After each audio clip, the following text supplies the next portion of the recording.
Hi friends, I'm out in my yard and I've come out here to find some sticks for our next project. I brought the cats out here to help, so let's see what we can find for our next sculpture. I think that one's gonna be a little too big, Ray. Let's see what else you can find. Let's see if Dottie will find us some sticks. What do you think, Dottie? Dottie, can you help us find some sticks? Looks like she's too busy eating grass. So Cats and I have been in the yard for a little while and we found this one, well, I should say Ray found this one really big one here. I think we can cut it down and use it for our project. If you can find some shorter ones though, that might be good too. Otherwise you can have an adult cut it down with some loppers for you. All right, let's bring the cats in and get to work on our sculpture. Hello friends, I'm back in my studio and I brought the branch that Ray found. It's awfully long.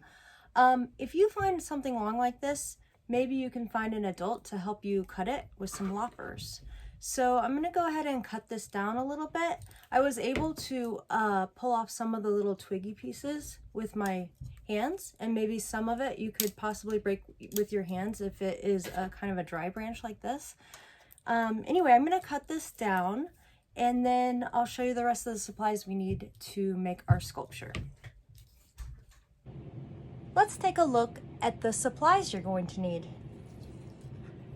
Your sticks that have been cut down to various sizes and various widths. I've got a few interesting pieces that I may or may not use. I left this one cut at a V. You can always go back and cut them some more as you start your project. You'll need scissors and you'll need some kind of string or yarn. You can use whatever you have laying around. You may even have some embroidery floss that could work. So be creative and think about what it is that you can wrap your sticks in. Maybe it's fabric, maybe it's felt if you don't have string or yarn. So think outside the box and find some cool fibrous materials that you can wrap your sticks in. Once you have your sticks cut out, you're going to look at them and kind of decide, which ones do I want to start with for my project? I'm going to start by picking one that I like and I'm going to wrap it in yarn and then I'll go from there. I've picked out a few balls of yarn that I think will go well together. I'm going to choose one of them and tie on the end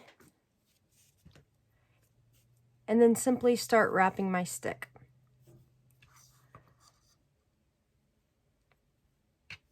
To tie it on, you're going to want to start at an end. You don't need to do the very end, just somewhere towards the end. And tie twice, a double knot. If you want, you can go ahead and just cut off a manageable amount of yarn so you don't have too much you're messing with. From here, I'm going to kind of hold my tail to the stick and then I'm going to start wrapping it. I'm going to wrap slowly so that I don't ball it all up on top of itself. And I'm just going to wrap this stick and cover it with pretty yarn. At any point you want to stop and switch out your color, you can do that.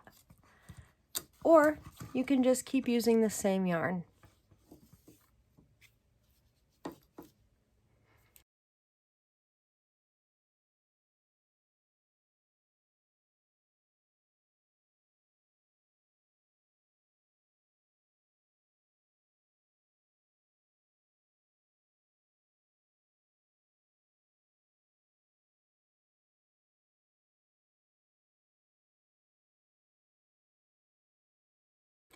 So when you get to the end here and you want to keep wrapping, you can just tie on more of the same string, or you can switch your color at this point, which I think I might do. I'm going to tie these two together by holding them together and then wrapping it around my finger and then looping it through.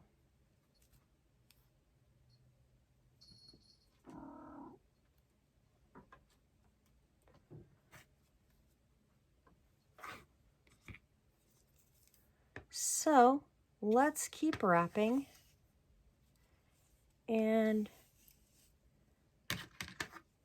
oh, hi Dottie.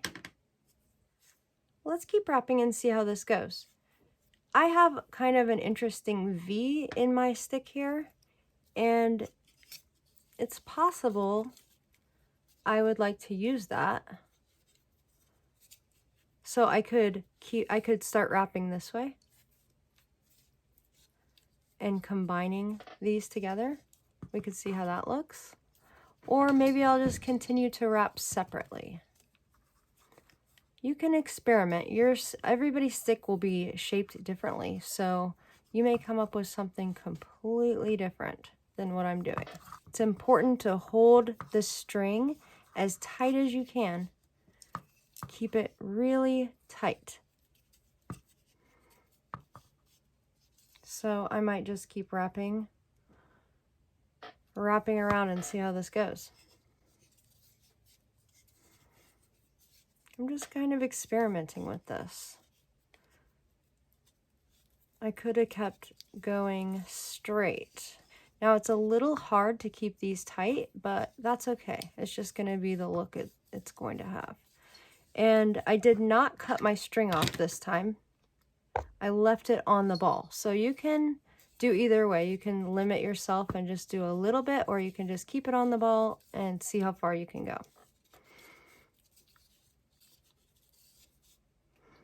Okay, I'm going to keep wrapping this stick, and then I'm going to tune back in with you guys once this stick is all wrapped up.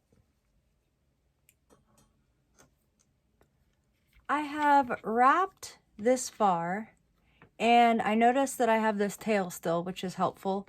I think what I'll do now is I'm going to tie these two together, and I'm going to continue wrapping. But first, I want to secure this part, these two parts of my stick together best I can. If I could make one suggestion to you guys that I think will be the most helpful, is that try to find shorter sticks if you can, because my struggles have been that these sticks are a little bit long, and it's hard to the motion of wrapping my arm all the way around it, it's been a little tricky. So I would recommend finding a little bit shorter sticks for your project. So I might come and wrap at it from this direction, and I'll just kind of carry on, just kind of securing things. There's really no wrong way to do this.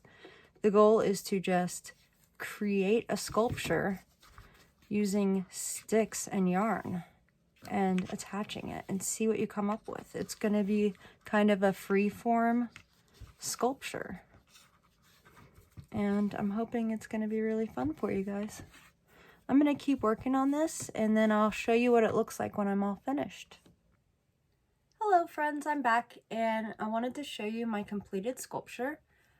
I decided to repeat the yellow a few times to tie it together, and I left a few strings dangling down for kind of a tassel effect. You could certainly add more strings hanging down. There's a lot of cool things you could do with this.